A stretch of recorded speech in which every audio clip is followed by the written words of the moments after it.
마가복음 12장 28절부터 34절까지 말씀입니다. 다 찾으셨죠? 28절부터 34절까지 말씀 다 같이 한 목소리로 봉독하겠습니다. 서기관 중 한 사람이 저희의 변론하는 것을 듣고 예수께서 대답 잘하신 줄을 알고 나와 묻되 모든 계명 중에 첫째가 무엇이니까? 예수께서 대답하시되 첫째는 이것이니 이스라엘아 들으라 주 곧 우리 하나님은 유일한 주시라. 내 마음을 다하고 목숨을 다하고 뜻을 다하고 힘을 다하여 주 너희 하나님을 사랑하라 하신 것이요 둘째는 이것이니 내 이웃을 내 몸과 같이 사랑하라 하신 것이라. 이에서 더 큰 계명이 없느니라. 서기관이 가로되 선생님이여 옳소이다. 하나님은 한 분이시요 그 외에 다른 이가 없다 하신 말씀이 참이니이다. 또 마음을 다하고 지혜를 다하고 힘을 다하여 하나님을 사랑하는 것과 또 이웃을 제 몸과 같이 사랑하는 것이 전체로 드리는 모든 번제물과 기타 제물보다 나으니이다. 예수께서 그 지혜 있게 대답함을 보시고 이르시되 내가 하나님의 나라에 멀지 않도다 하시니 그 후에 감히 묻는 자가 없더라. 아멘. 거기 제일 마지막에 그 후에 감히 묻는 자가 없더라 돼 있어요. 그 앞에 누가 좀 물었습니까? 물었습니다. 누가 물었어요? 바리새인과 헤롯 땅 사람들. 바리새인과 헤롯 땅에서 대표 선수들이 와서 물었고요. 그 다음에는 사두개인들이 와서 물었고, 이제는 서기관들이 와서 물었어요. 이제 묻고 질문한 건 이제 다 끝났어요. 그 이후에는 감히 묻는 자가 없습니다. 이제는 예수님께서 그 뒤로 우리가 알고 있는 것처럼 십자가로 가는 그 길을 가십니다. 자, 마가복음 12장 28절부터 34절 끝끝내 붙잡을 계명입니다. 우리 첫 번째 단락이 좀 길지만 함께 읽어보겠습니다. 시작. 바리새인과 헤롯 땅들 그리고 사두개인이 예수님을 공경에 처하게 하고자 논쟁하였으나 결국은 그들의 함정이 오히려 예수님이 메시아임을 입증하는 사태가 이어지고 있었습니다. 그들은 예수님의 지혜로운 답변에 할 말을 잃고 조용히 물러갑니다. 이때 그 논쟁을 가까이에서 큰 관심을 가지고 듣고 있던 한 사람이 있었습니다. 그는 세심한 주의를 기울여 성경을 필사하는 일에 종사하는 서기관이었습니다. 그는 매일 몇 시간씩 하나님의 말씀을 읽고 쓰느라 성경 구절을 외우고 묵상하는 시간이 많았을 겁니다. 그러다 보니 서기관들은 일반적으로 율법과 그 해석에 대한 전문가로 인식되어 있었습니다. 성전의 모든 성직자 중 서기관들이 신학적으로 가장 성경에 부합해야 했기에 불행히도 그들 중 일부는 사두개인들과 헤롯 땅들과 마찬가지로 그 신성한 경전을 자신들의 목적에 맞게 왜곡하는 죄를 범했습니다. 거기까지요. 서기관이 왔어요. 모든 서기관들이 다 훌륭한 건 아닙니다. 하지만 서기관들은 하나님의 말씀에 훨씬 더 가까이 갈 수 있는 특권이 있었습니다. 그러니까 자기들의 책임이죠. 자기들의 직업이에요. 그게 그냥 업입니다. 그게 해야 될 일이고, 그러니 어떻게 보면 굉장히 축복받은 사람들이 서기관들입니다. 이 서기관 중에 한 사람이 예수님 앞에 왔습니다. 아까도 말씀드린 것처럼 바리새인들이 왔었어요. 헤롯 땅이 왔었어요. 사두개인이 왔었습니다. 그리고 서기관이 옵니다. 왜 왔을까요? 서기관은 왜 왔을까요? 묻고 싶은 게 있었어요. 왜? 여기 보면 앞에 보시죠. 28절 보면 서기관 중 한 사람이 저희의 변론하는 것을 듣고, 저희라는 것은 예수님과 바로 앞에는 사두개인들입니다. 더 앞으로 가자면 누구죠? 바리새인과 헤롯 땅 중에서 사람이 와서 가이사에게 세금 내는 것, 그것이 맞는지 그것들을 물어본 이야기들입니다. 변론하는 것들을 봤어요. 하지만 변론하는 것만 보진 않았을 겁니다. 뭘 봤어요? 예수님이 예루살렘으로 들어오시면서 그 성전을 뒤집어 놓는 것을 이 서기관은 봤습니다. 성전을 뒤집어 놓으셨어요. 다 쫓아내시고 기구들 엎어버리시고. 그러니 그날은 하나님 앞에 제사 드리는 일, 하나님 앞에 제사하는 일이 그냥 멈춰졌던 바로 그날입니다. 이건 예루살렘 성전의 쇼크죠. 쇼크예요. 그냥 성전을 엎어맞다, 그걸로 끝난 게 아니에요. 그냥 한 번에 소동이 있은 걸로 끝나지 않았습니다. 소동이 있었고요. 그 소동 때문에 그날은 아마 하나님 앞에 제사 드리는 그 일이 멈춰졌을 겁니다. 서기관은 그것을 봤어요. 그리고 또 예수님을 함정에 빠뜨리려는 온갖 딜레마들, 그리고 질문들, 그리고 거기에 대답하는 예수님의 이야기, 그것들을 듣습니다. 그리고서는 예수님이 대답 잘하신 줄을 알고 나와서 물어요. 예수님이 대답을 너무 잘하셔요.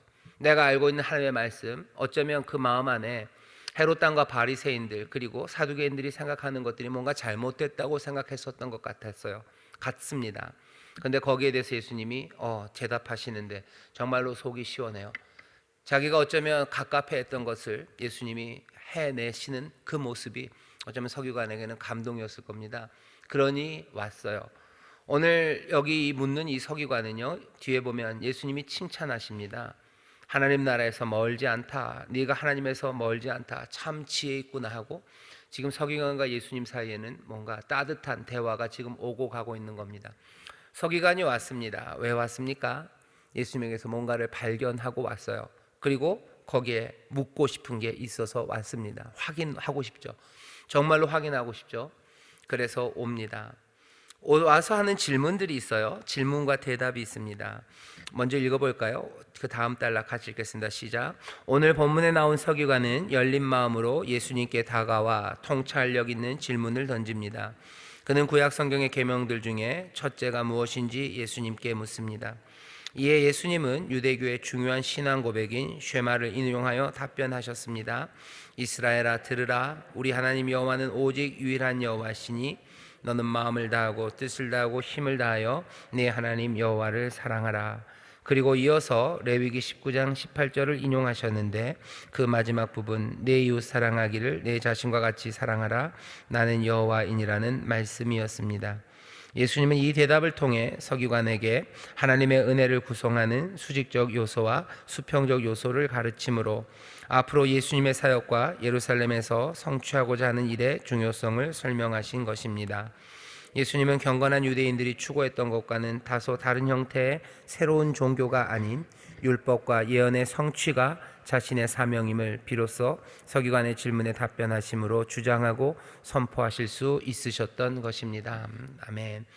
앞에 바리새인들과 헤롯 땅 사람들이 와서 물어봤던 질문을 생각해 보세요. 그 질문은 가이사에게 가이사에게 세금을 내는 게 좋으냐 아니냐 그런 이야기였어요. 사두개인들이 와서 했던 것은 몸의 부활에 관한 이야기입니다. 몸의 부활, 죽은 자의 부활 그런 건 없지 않냐. 뭔가 지엽적인 문제를 물어요. 하지만 여기 온 서기관은요, 그보다 훨씬 더 중요한 문제를 묻습니다. 계명에 관한 이야기예요. 계명은 하나님이 이스라엘에게 주신 말씀이죠. 이렇게 행하라고 하는 계명, 순종을 위해서 주신 겁니다. 하나님 앞에 어떻게 순종해야 되는지 그걸 물어요. 그러니까 질문하는 결이 다릅니다. 질문하는 결이 달라요. 정말로 하나님 앞에서 어떻게 살아야 되는지를 이 서기관은 지금 묻고 있어요.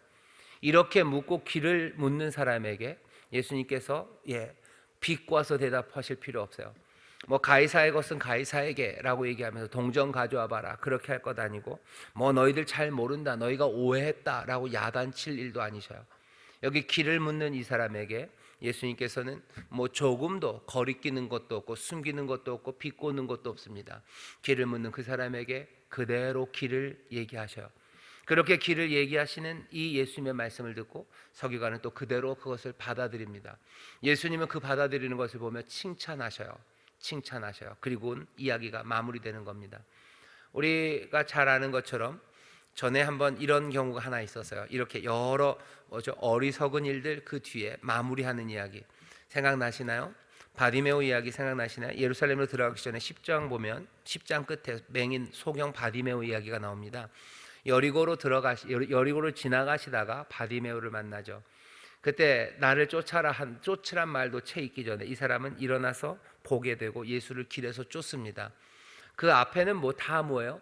예수님의 제자들에게 예수님께서 십자가에 죽을 거다 얘기하시고 너희들도 이 길을 따르라 할 때마다 제자들은 다 헛소리들 했어요. 누가 큰지 얘기하고 그럴 수 없다 얘기하고 맨 이상한 얘기만 합니다. 하지만 예루살렘으로 정말로 순환의 이야기에 들어가기 바로 전 마지막 어쩌면 예수님의 예루살렘 전까지의 사역의 제일 마지막은요, 거지 그 소경 바디메오가 눈을 뜨고 보게 되어서 예수님을 길에서 쫓으면서 이야기가 마무리돼요. 어쩌면 제일 그러니까 긍정적이고요, 그리고 본이 되는 사람 이야기입니다. 여기도 마찬가지예요. 예루살렘으로 들어오셔서 사람들이 많이 묻습니다. 하지만 그 묻는 질문의 제일 마지막은요, 여기 서기관이에요. 어떻게 살아야 되는지를 묻는 사람에게 주님께서는 예수님 대답해 주시고 그 대답을 그대로 받은 사람 하나님 나라에서 멀지 않다고 얘기하시면서 그 질문은 끝납니다. 물어야 될 건 더 이상 없어요. 물어야 될 건 뭐예요? 예수님이 이 땅에 오셔서 하시는 일, 하나님 사랑하고 이웃 사랑하는 일이고, 또 그렇게 이 하나님 사랑하고 이웃 사랑하는 예수의 일을 똑같이 십자가를 지고 나를 따르라 하신 것처럼 우리도 하나님 사랑하고 이웃 사랑하며 살아가라는, 어쩌면 이제 더 이상 질문은 필요 없습니다. 마가는 여기서 뭐 물을 것 이제 없지 않냐 하는 거예요. 물을 것 이제 없지 않냐. 물을 것에 대한, 궁금한 것에 대한 대답은 다 주어졌다고 마가는 생각합니다. 자, 그 이야기들을 우리는 다시 한번 볼 겁니다. 질문과 대답입니다. 모든 계명 중 첫째가 뭐냐고 물어보죠. 예수님께서 대답하셔. 첫째는 이것이다 하면서 신명기 6장 4절 이하를 말씀하시고, 둘째는 하면서 레위기 19장 18절을 얘기하십니다. 요건 좀 찾아야 됩니다. 신명기 6장 찾아주시죠. 신명기 6장 찾아주셔요. 6장 4절 이하입니다. 자, 신명기 6장 4절 이하를 찾아주시고, 그 다음에 또 하나는 레위기입니다. 레위기 19장 8절을 찾아주셔요. 레위기 19장 8절을 찾아주셔요. 이 두 이야기가 한 군데 있는 것은 아닙니다. 둘로 떨어져 있는데요, 예수님이 그걸 확 하나로 묶어버리셨어요. 자, 신명기서부터 읽어볼까요? 찾으셨나요? 신명기 6장? 네, 좋습니다. 자, 신명기 6장 4절부터 읽으시죠. 시작. 이스라엘아 들으라. 우리 하나님 여호와는 오직 하나인 여호와이시니 너는 마음을 다하고 성품을 다하고 힘을 다하여 내 여호와를 사랑하라. 오늘날 내가 네게 명하는 이 말씀을 너는 마음에 새기고 내 자녀에게 부지런히 가르치며 집에 앉았을 때에든지 길에 행할 때에든지 누웠을 때에든지 일어날 때에든지 이 말씀을 강론할 것이며, 너는 또 그것을 내 손목에 메어 기호를 삼으며 내 미간에 붙여 표를 삼고 또 내 집 문설주와 바깥문에 기록할지니라. 아멘. 아멘. 요 말씀이 첫 번째로 주어졌어요. 그 다음에 레위기 19장 18절 보시죠. 여러분들 지금 신명기 6장을 완전히 덮어버리시면 안 됩니다. 거기 뭐라도 꽂아 놓으셔야 됩니다. 또 볼 겁니다. 자, 레위기 찾으셨나요? 19장 18절. 네, 같이 읽겠습니다. 시작. 원수를 갚지 말며 동포를 원망하지 말며 이웃 사랑하기를 내 몸과 같이 하라. 나는 여호와니라. 아멘. 이 두 말씀을 붙이셨어요. 한 번에 붙이시면서 얘기하십니다. 그리고 뭐래요? 이것보다 더 큰 계명이 없답니다. 이것보다 더 큰 계명이 없대요. 하나를 물어봤지만 예수님이 지금 두 개를 대답하셨어요. 그리고 이것보다 더 큰 계명이 없다라고 한 것은 어쩌면 신명기 6장 그리고 레위기 19장을 예수님은 거의 하나라고 생각하셔요. 거의 하나지만 그래도 첫째, 둘째라고 순서는 두십니다. 그래서 제가 거기다 그렇게 써놨어요. 하나입니다. 이 둘은 하나요. 하지만 순서는 있습니다. 우리가 아는 것처럼 이거 보통 뭐라 그래요? 하나님 사랑하고 이웃 사랑하는 거라고 얘기합니다. 어떻게 살아야 됩니까? 라는 질문이에요. 거기에 질문에 대한 답입니다. 하나님 사랑하고 이웃 사랑해라 하는 거예요. 아멘들을 안 하시네요. 하나님 사랑하고 이웃 사랑하십시오. 하나님 사랑하고 이웃 사랑하는 거예요. 예수님 말씀하시는 건 우리가 아까 읽은 것처럼 다른 종교 아닙니다. 예수님이 내가 뭐 색다른 거, 너희들이 아는 것과 다른 거 얘기하는 거 아니다. 이미 알고 있었던 신명기 가장 중요했던 그거, 레위기에서 얘기했던 그 말씀 그대로 얘기하는 거예요. 하나님 사랑해라, 이웃 사랑해라, 그거 가르칩니다. 하나님을 사랑하는 일이요, 이거 굉장히 어렵습니다. 그런데 하나 물어봐야 되는 게 있어요. 하나님은 누구냐는 거죠. 하나님을 사랑하는 거 신명기 6장 보셔요. 6장 보시면 4절에 이스라엘아 들어라. 우리 하나님 여호와는 오직 하나인 여호와시니 마음을 다해서 성품을 다해 힘을 다해서 내 하나님 여호와를 사랑하래요. 내 하나님 여호와. 하나님은 누굽니까? 뭐 그렇게 따지자면 뭐 여호와예요. 도대체 여호와 하나님은 누구십니까? 6장 앞에 보셔요. 6장 1절 보면 이는 곧 너희 하나님 여호와께서 너희에게 가르치라 명하신 바 명령과 규례와 법도라. 너희가 건너가서 얻을 땅에서 이것대로 행해야 돼요. 곧 너와 내 아들과 내 손자로 평생에 네 하나님 여호와를 경외하여 내가 너에게 명한 모든 규례와 명령을 지키기 위한 것이며 또 내 나를 장구하게 하기 위한 거예요. 이건 명령이다. 이것으로 너희가 영생 장구하게 살 거다. 이스라엘아 듣고 삼가 그것을 행하라. 그러면 내가 복을 얻고 내 열주 여호와께서 내게 허락하신 같이 적과 꿀이 흐르는 땅에서 너희 수요가 심히 번성하리라. 계속해서 듣고 삼가고 너희들이 들어야 될 명령이고, 그리고 이것을 들어서 너희가 영원히 살게 될 거라고 계속해서 강조를 합니다. 하나님은 그냥 막연한 신이 아니에요. 여기 여호와라고, 내 하나님 여호와께서, 내 하나님 여호와께서. 여호와는 누구신지 모세오경이 얘기하는 겁니다. 여호와는 누구십니까? 몇 가지 이름을 주신 적이 있으셔요. 여호와는 뭐 스스로 있는 자예요. 여호와는 은혜롭고 자비로우신 분이에요. 여호와는 누구셔요? 여기 모세오경 전체가 얘기하는 것은 하나님 여호와는 우리를 택하시고, 그리고 우리를 복 주시는 은혜로우신 하나님이셔요. 그 하나님입니다. 우리를 이스라엘식으로 말하면 우리 조상 아브라함을 부르시고 우리를 애굽에서 건져내신 바로 그 여호와, 그 하나님을 사랑해요. 그 하나님을 사랑하는 것은 신명기가 말하는 바는 다른 거 없어요. 그 명령과 법도 그것들을 마음에 새기고 그 명령대로 행하는 겁니다. 그게 하나님 사랑하는 거예요. 하나님은 이런 거다라고 우리 마음대로 생각하고, 하나님이 사랑하는 건 이런 거다라고 우리 마음대로 갖다 붙일 수 없습니다. 그건 굉장히 폭력적이에요. 하나님에 대한 폭력입니다. 스토커들이 그런 일들을 해요. 뭐 나쁜 거 하고서 사랑해서 그랬대요. 사랑해서 그런 거라고. 그건 폭력이죠. 하나님이 어떻게 사랑하는지 얘기하셔요. 아무나 사랑하는 여호와 하나님, 우리를 구원하신 바로 그분을 어떻게 사랑해요? 그분이 주신 규례와 법도 그 말씀대로 마음을 다해서 그렇게 살아가는 것, 그것이 하나님을 사랑하는 거예요. 마음대로 난 하나님을 뭐 따뜻하게 사랑해, 난 하나님을 초콜릿처럼 사랑해, 나는 하나님을 뭐처럼 사랑해요? 뭐 그냥 아무렇게나 그냥 내가 좋은 대로 내 마음에 드는 대로 세상이 말하는 대로 하면서 내가 하나님을 사랑한다고 얘기할 수는 없습니다. 하나님은 신이시고 뭐 세상에 있는 뭐고 그 모든 것들을 나는 이렇게 사랑해라고 얘기하는 게 하나님 사랑하는 것일 수 없어요. 하나님이 누구신지, 그리고 또 어떻게 사랑하는지에 대해서 그걸 분명히 말씀하셔서요. 그러니까 그 일에 마음을 다하면 돼요. 그 일에 정성과 힘을 다하면 되는 거지, 다른 방식으로 하나님을 사랑하는 건 이런 걸 거야 라고 아무렇게나 할 수 없습니다. 사랑하는 길, 바로 그 길이 구원의 길이에요. 구원받을 만한 다른 이름을 주신 일이 없어요. 하나님을 사랑하는 방식을 그냥 네가 알아서 해라, 네 진정성으로 해라 라고 하신 적이 없으셔요. 네 진정성으로, 아니 진정성으로 이 길로 오는 거죠. 마음을 다하고 성품을 다해 힘을 다해서 이렇게 하라고 한 거지, 무엇이든 내가 진심을 다하면 하나님을 사랑하는 거라고. 그렇게는 아닙니다. 그렇게는 아닙니다. 그러면 그 길은 너무 좁지 않습니까? 천만의 말씀, 그 길로 들어와 보셔요. 그 길은 우리의 생각과 그리고 우리의 마음보다도 훨씬 더 넓고요, 감당할 수 없는 그 풍성함의 길입니다.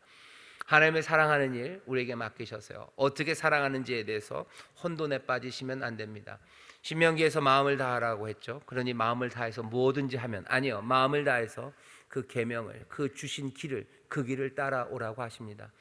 그 길은 은혜로운 길입니까? 은혜로운 길입니다. 그 길은 복된 길, 맞습니다. 그 길이 우리의 영혼을 새롭게 합니까? 새롭게 할 뿐만 아니라 다른 이들에게도 생명을 주는 그런 길입니다. 하나님 사랑하래요. 분명히 구역장님들 기억하십시오. 그분이 누군지, 어떻게 사랑하는지 우리에게 분명히 보여주셨어요. 아이고 못 봤습니다. 아니요, 보여주셨어요. 정말로 글로만 했을까봐, 글로 보여주는 것으로 안 된다고 핑계 댈까봐 결국은 어떻게 육신으로 이 땅에 오셨어요. 육신으로 오셔서, 몸으로 오셔서 하나님이 누구신지, 그리고 하나님을 사랑하는 게 무엇인지 우리에게 그 몸으로 보여주셨어요. 예수님께서 하나님을 사랑한다고 하면서 세상에 있는 모든 것들을, 개념들을 사랑하신 거 아니에요. 그 아버지를 사랑하시고요, 사랑하시기 어떻게 해요? 아버지의 일을 하십니다. 그렇게 사랑하는 길을 보여주셨어요. 아이고 이제 그 양반은 안 계시지 않습니까? 왜 안 계십니까? 그 주님은 우리와 지금 함께 하셔요. 지금도 함께 하시며 그 영으로, 그리고 그 몸으로 그것들을 보여주고 계셔요. 교회가, 우리가 그것들을 보여줘요. 하나님을 어떻게 사랑하는지 우리가 보여줍니다. 세상의 그 표적으로, 표징으로, 아니면 그 몸으로 우리가 지금은 여기에 있는 거예요. 그냥 우리를 내버려 두셨어요? 아니요, 당연히 그 몸 대신 그리스도 머리가 되셔서 주는 부활하셔서 그와 같이 버려두지 않는다고 하시고 지금 우리와 함께 하십니다. 멀리 떠나서 나중에 오신다고 지금 어디서 잘 쉬고 계시지 않으셔요. 아버지가 일하시니 나도 일한다고 하시니는 지금도 하나님 은혜를 베푸시고 우리를 구원하시니 주께서는 지금도 우리 가운데 지금 역사하고 계십니다. 지난주 설교를 했죠. 너희가 회개하고 돌이키면 주 앞에서 유쾌하게 하는 날, 그 날이 이를 것이고 너희에게 그리스도 곧 예수를 보내시리니 주님 우리와 함께 하셔요. 그리고 놀라우신 성령으로 우리와 함께 하시고 우리로 하여금 하나님 사랑하는 그 일을 감당하게 하십니다. 옆에 있는 구역자님들에게 우리가 하나님 사랑합니다. 우리가 하나님 사랑합니다. 우리가 하나님 사랑합니다. 하나님 사랑하십시오. 하나님 사랑하십시오. 그게 우리가 살아가는, 정말로 살아가는 방식입니다. 거기에 참된 행복과 영생 그리고 충만함이 있습니다. 이웃을 사랑하래요. 여기도 마찬가지. 이웃은 누굽니까? 어디선가 들어봤죠? 바리새인이 말해요. 이웃이 누굽니까? 이웃이 누군지 알려드릴게요. 그냥 이웃은 누구라고요? 이웃은 누굽니까? 도움이 필요한 사람이에요. 도움이 필요한 사람입니다. 아, 그래요? 도움이 필요한 사람, 그런 사람 별로 안 보이는데, 아니요, 모두가 도움이 필요합니다. 모두가 다 도움이 필요한 사람들입니다. 그러니 모두가 우리의 이웃입니다. 강도 만난 사람, 강도 만나서 얻어 터진 사람이 별로 없는데요. 강도 만나서 얻어 터지지 않아도요, 이리 터지고 저리 터진 사람 수태 많습니다. 이 이웃이라는 말은요, 이렇게 포용하는 말이지, 나 아닌 다른 사람들 포용하기 위해서 이웃이라고 불렀지, 이웃이라는 말이 분리 내지는 사람들을 배척하는 데 쓰여지면 그건 주님의 뜻이 아닙니다. 이 사람은 내 이웃이 아니야 라는 때, 이웃이 아니다 라는 말로 이웃이 쓰여질 때가 얼마나 많은지 몰라요. 이 사람은 내 이웃이 아니야. 이게 어떻게 또 왜곡되면 어떻게 되냐면요, 내 남편은 내 이웃이 아니에요. 그죠? 남편은 남편이 내 이웃입니까? 예수님이 이웃을 사랑하라고 그랬지 남편 사랑하라고는 안 했으니까, 아, 남편 사랑하라고 했군요. 이웃을 사랑하라고 했지 이 사람 아니요. 제가 주례 때마다 결혼할 때마다 얘기하는데 남편, 아내, 이웃이에요. 이웃 중에서도 아주 특별한 이웃입니다. 이웃을 사랑하다 했으니까 뭐 불쌍하고 어려운 사람 사랑해야지. 그렇게 말하는 건 뭐예요? 이웃이 불쌍하고 어려운 사람이에요 라고 말하는 순간요, 그 이웃이 정해져 버려요. 그러면 나머지 사람들은 몽땅 다 분리되고 소외되는 겁니다. 이웃이라는 말을 그렇게 쓰라고 그렇게 사용하는 건 아니에요. 이웃을 사랑하라는 것 안에는 모두가 다 들어오는 거죠. 예수님께서 사마리아인의 비유를 하시면서 하신 뜻도 그 뜻입니다. 그 사람들에게는 사마리아 사람들 이웃이 아니에요. 그 바깥에 있는 사람이에요. 아니, 이웃, 거기에는 어려움 당하는 모두, 그 사람들이 다 이웃이에요. 다 들어와야 되는 얘기죠. 이웃을 사랑하십시오. 이웃은 누굽니까? 우리 주변에 있는 모든 사람들이에요. 뭐죠? 그 담들이 생기는 순간 그것은 예수님이 말하는 것의 반대입니다.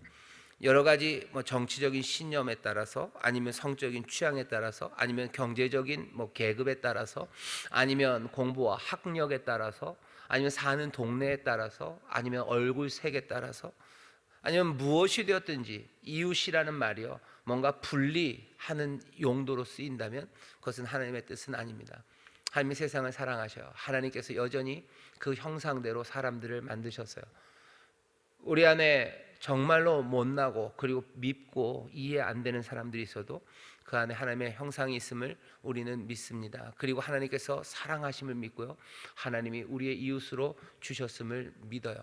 십자가에서 주께서 우리와 그들을 보시곤 우리에게 얘기하실 거예요. 뭐라고 얘기해요? 보라 네 형제다 라고 얘기하실 거예요. 봐라 네 이웃이다 라고 얘기하셔. 누가 서 있어도 그렇게 얘기하실 겁니다. 이웃을 사랑하는 일은 누구예요? 예, 우리의 이웃은 우리가 함께하는 이 모두가 우리의 이웃입니다.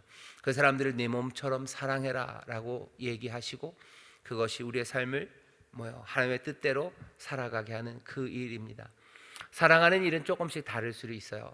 남편을 사랑하는 것과 아내를 사랑하는 것, 그리고 부모를 사랑하는 것과 자녀를 사랑하는 것, 무사람을 사랑하는 방식이 좀 다르죠. 그 방식은 어떻게? 이웃을 내 몸처럼 사랑하래요. 가장 좋은 것을 주는 겁니다. 가장 좋은 것 주는 것. 여기서부터 고민이 생겨요. 성령 안에서 분별하게 하셔야 돼요. 분별의 영 주셔야 돼요. 예수님이 어떻게 사랑하셨는지, 하나님이 어떻게 사랑하셨는지 잘 보셔야 돼요. 몽땅 다 오냐만은 아닙니다. 하나님이 몽땅 다 사랑하십니까? 예, 모두 다 사랑하십니다. 하지만 그렇다고 해서 모든 것들이 다 허용되는 것도 아니고, 또 사랑하는 방식이 조금씩은 달라요.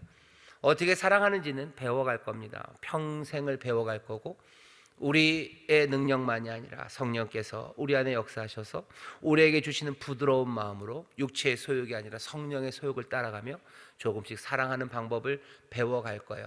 예수님 보면서 배울 겁니다. 하나님 보면서 배워갈 거예요. 사랑의 길, 그 길은 뭐 단박에 이루어지는 건 아니죠. 우리의 모든 이웃을 사랑할 겁니다. 가장 좋은 것을 줄 거고요. 가장 좋은 게 무엇인지는 성령 안에서 우리가 모든 것들을 헤아려야 돼요. 그렇게 얘기하죠. 항상 기뻐하고 쉬지 말고 기도하고 범사에 감사해요. 이는 그리스도 예수 안에서 너희를 향하신 하나님의 뜻이에요. 예언 멸시치 말고 성령 소멸하지 말고 어떻게 하래요? 모든 것들을 헤아려 악은 버리고 선한 것, 모든 것들을 헤아려서 악한 건 버리고 선한 것, 좋은 것, 그것들을 붙잡아요. 사랑은 그런 겁니다. 헤아려서 가장 좋은 것들을 주는 거예요.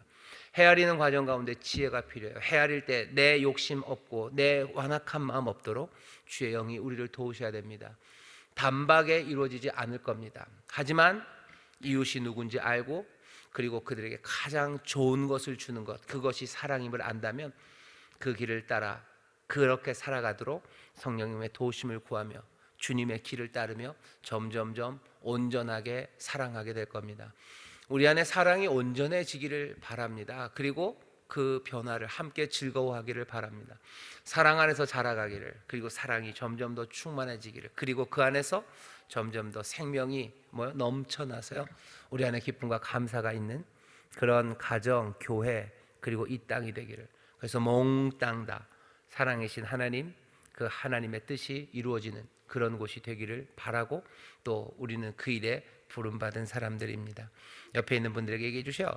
하나님 사랑합시다. 이웃 사랑합시다. 하나님 사랑합시다. 이웃 사랑합시다. 진짜 쉽지 않습니다. 진짜 쉽지 않습니다. 쉽지 않습니다. 어쩌면 날마다 자기를 쳐서 복종시켜야지 할 수 있을 거고, 하지만 또 말씀드리고 싶은 것은 이것이 가장 기쁜 길입니다. 우리를 깜짝 놀라게 해요. 지난주 설교대로 숨이 멎게 하고 다시 숨쉬게 하는 시간들, 그 시간들이 우리 가운데 점점 많아져요. 그 시간들, 숨이 멎고 다시 숨이 쉬어지는 그 시간들, 그러며 사랑은 커져갑니다. 자, 알아듣는 사람들이 있어요. 칭찬받는 사람입니다. 영원한 동일한 한결같은 이 길을 붙잡는 사람, 지금도 그러니 이것이 우리가 살아갈 길입니다. 지금 우리에게 주시는 새로움으로, 또 성령 안에서 새 마음으로 우리는 이 삶을 삽니다.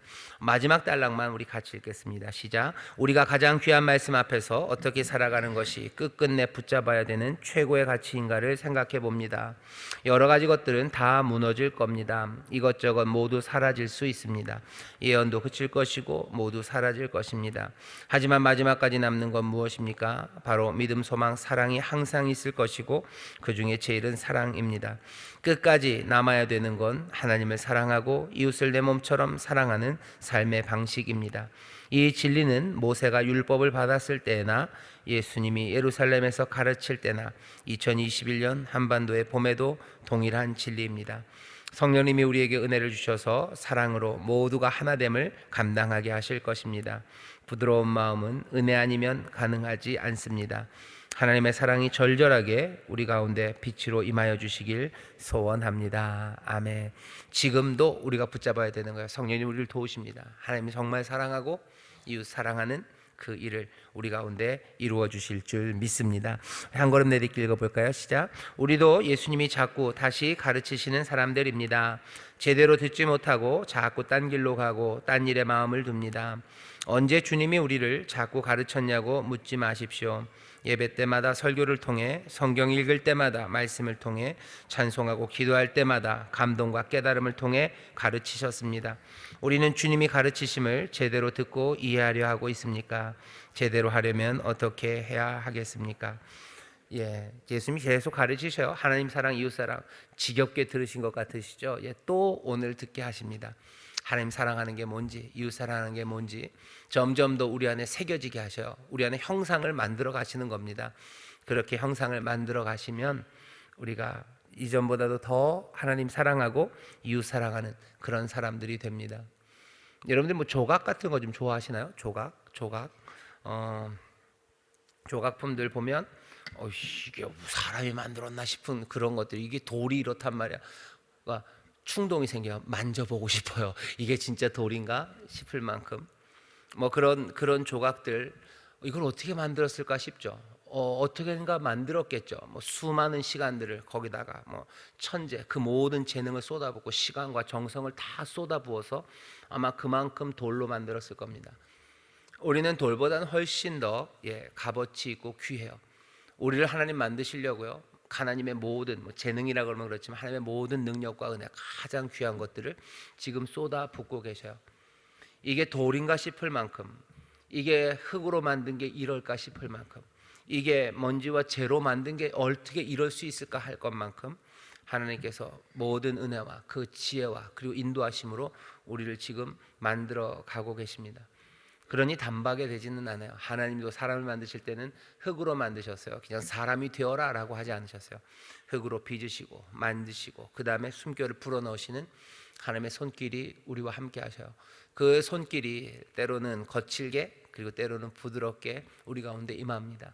말씀이 우리에게 올 때도 어떤 때는 따뜻한 감동으로, 어떤 때는 그냥 이 왜 이러지 싶은, 어쩌면 고민하게 하는 시간들이 있죠. 하지만 계속해서 그렇게 우리를 가르치시고 가르치시며 우리를 그렇게 아름다운 하나님의 형상으로, 예수 그리스도의 형상으로 만들어 가실 겁니다. 가는 목적은 딱 거기에요. 변하지 않아요. 끝끝내 이루실 것은 하나님 사랑하고 이웃 사랑하는 사람 만드실 거예요. 다른 걸로 만드시지 않아요. 그것 만들어 가려고 삼으시고, 때로는 그러지 않기를 바라지만 때로는 깎아내시기도 하시고 때리기도 하시고 뭐 여러 가지 일들 하시며 그렇게 하십니다. 제대로 하기 위해서 긴 과정임을 기억하셔요. 그리고 하나씩 하나씩 인도하심을 순종하며 나아가게 되시기를 주의 이름으로 축원합니다. 우리 2번도 같이 읽겠습니다. 시작. 섬김을 말씀하셨습니다. 어떻게 순종하며 따르시겠습니까? 오늘 내 삶의 이 가르침은 어떤 변화를 만들어내겠습니까? 이웃들 사랑하십시오. 내 만나는 사람들에게 가장 좋은 거 헤아려 가장 좋은 것들을 주십시오. 위로가 필요한 사람들에게 정말로 참된 위로를 주셔요. 또 정말로 격려가 필요한 사람들에게 주의 말씀으로 격려하시고, 배고픈 사람들 먹여주시고, 뭔가 허망한 생각에 빠진 사람들에게는 사랑하는 마음으로 그러면 안 된다고 얘기해 주세요. 모든 것들을 헤아려 가장 좋은 것을 주는 겁니다.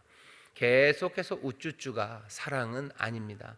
격려하고 때로는 사랑 안에서 권면하고 또 필요한 것들 채워주고 함께 나누고, 그 사랑하는 일들이 단박에 세상 모두를 우리가 몽땅 다, 그건 되지도 않아요. 생각에서만 되죠. 하지만 우리가 만나는 이웃들은 내 몸이 부딪히는 바로 거기에 있습니다. 자녀들에게 가장 좋은 것 주셔요. 모든 것들을 성령 안에서 헤아려 진리와 은혜 안에서 헤아려 가장 좋은 것 주시고, 남편들에게, 아내들에게, 그리고 성도들에게, 내 구역원들에게 성령 안에서 은혜 안에서 헤아려 가장 좋은 것, 그것들을 주십시오. 주다 보면 난 다 비지 않습니까? 원로 목사님 얘기하시죠. 주라, 그리하면 너에게 줄 것이니 곧 후이되어 누르고 흔들어 넘치도록 하여 너희에게 안겨주리라. 하나님께서 채우셔요. 염려하지 마십시오. 그때 채우시는 은혜를, 그 채우시는 기적을, 그 감격을, 그 채우시는 숨결 안에서 다시 숨쉬게 되시는 그 귀한 은혜를 우리 모든 성도들, 특별히 우리 구역장들이 누리시기를 주의 이름으로 축원합니다. 기도하겠습니다. 하나님, 우리 사랑하는 구역장들 영원한 진리 앞에 서서 감격하게 하시고 순종으로 우리에게 가르치신 바를 하나하나 따라가며 하나님 앞에 찬송하며 영광 올려드리는 귀한 구역장들 되도록 성령님 날마다 새 마음을 주시고 또 귀를 여시고 늘 감동과 능력으로 함께하여 주옵소서. 어려운 시절을 지나가나 정말로 하나님의 기쁨으로 충만하고 하나님의 인도하심에 감격하는 우리 모든 구역장들, 하나님 영혼이 잘되게 하시고 범사가 잘되게 하시며 강건하게 하시고 하늘의 것으로 채우시고 땅에 기름진 것들로 넘치게 하시고, 하나님 정말로 주가 주시는 평강과 그 기쁨으로 아버지 하나님 노래하는 우리 구역장들 되게 하여 주옵소서. 감사드리며 예수님 이름으로 축복하며 기도하옵나이다. 아멘.